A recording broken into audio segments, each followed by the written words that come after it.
Former Manchester United manager Sir Alex Ferguson was a serial winner. The Scot won 38 trophies, including 13 Premier League titles and 2 Champions League wins during his time at the club. There aren't many instances of him putting a foot wrong, aside from who he picked to be his replacement. A big reason for his successes were the players he signed. Ronaldo, Rooney, Van Nistelrooy, Cantona. You get the idea. But whilst the Man United team sheet has boasted some high-quality, marquee names and Kleberson, it's also featured some names you would not believe. I'm Adam Wilborn from What Culture Football, and these are the 10 strangest ever Manchester United signings.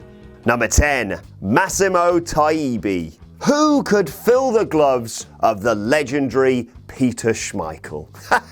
Not this f***ing guy. The fact his Man United career lasted a mere 10 months tells you all you need to know. Taibbi's Red Devils career was bizarre. The Italian made a grand total of 4 appearances for Man United and will be remembered not as the heir apparent to Schmeichel, but as the blundering goalie who let Matt Letizier's daisy cutter through his legs. Studs, eh?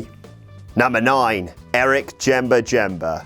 So bad, they named him twice. Djemba was signed from Nantes for 3.5 million as the new Roy Keane.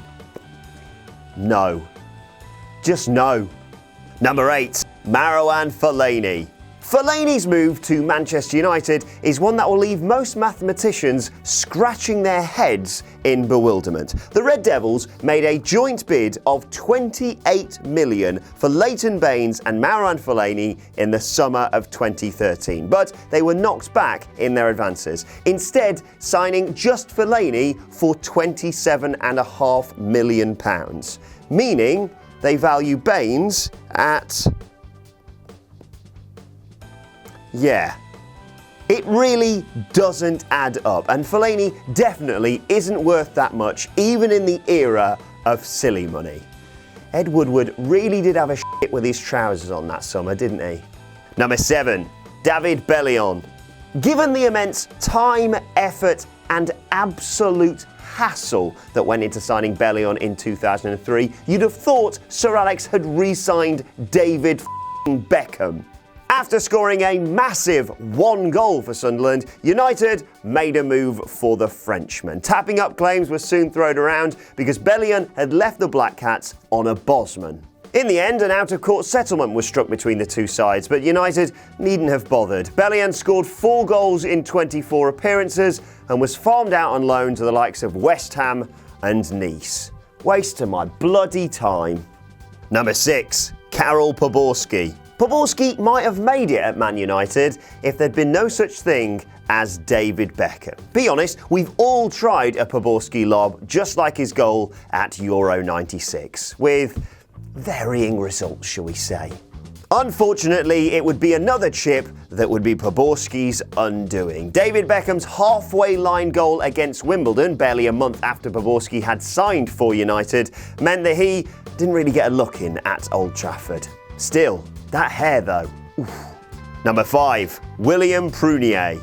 A trialist at United prior to the 95-96 season, Prunier hoped to follow in the footsteps of his esteemed countryman Eric Cantona at Manchester United.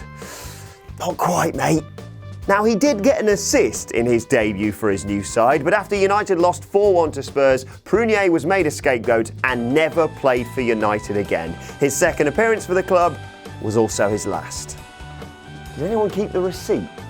Number 4, Michael Owen. Even Owen himself said Manchester United's move for him came completely out of the blue. Fresh from being released by Newcastle United, let it go, let it go, let it go. Fresh from being released by Newcastle United, Owen got an invitation to lunch by Fergie, and then that summer's most surprising transfer was completed. Owen's first goal for his new club just happened to come at Old Trafford against noisy neighbours Manchester City, with the Englishman netting a stoppage time winner in a 4-3 win. Yeah, after that, Man United fans kind of forgot he used to play for Liverpool, you know. Number 3, Carlos Tevez. In 2007, Carlos Tevez was at the heart of one of the strangest transfer sagas in Premier League history when he joined Manchester United from West Ham. The Hammers claim they own the registration rights of the player and therefore they deserved the majority of the 20 million transfer fee. But businessman Kia Joorabchian also claimed that he owned the player's registration. Remember that bullshit when people owned players? Even FIFA got involved. But in the end, a £2 million settlement was reached, and the Argentinian could finally leave West Ham to complete his move to Old Trafford. Number 2. John Obi Mikel. It's a little-known fact that at one point in time, John Obi Mikel was a Manchester United player. In April 2005, United announced that they'd reached an agreement with Norwegian club Lyn Oslo to sign the Nigerian midfielder. What happened next was weirder than Gervinho's hairdo. Mikel vanished off the face of the earth for 9 days, with Nigerian media reporting he'd been kidnapped by Chelsea. When he eventually did show up, he announced that he'd been pressured into joining United and his preference was to now sign with the Blues, which is exactly what he did. Number 1. Bebe. Unquestionably, the strangest ever Manchester United signing for just so many reasons. Sir Alex Ferguson hadn't even seen him play a game when he signed him, instead trusting the word of Carlos Queiroz. That went well.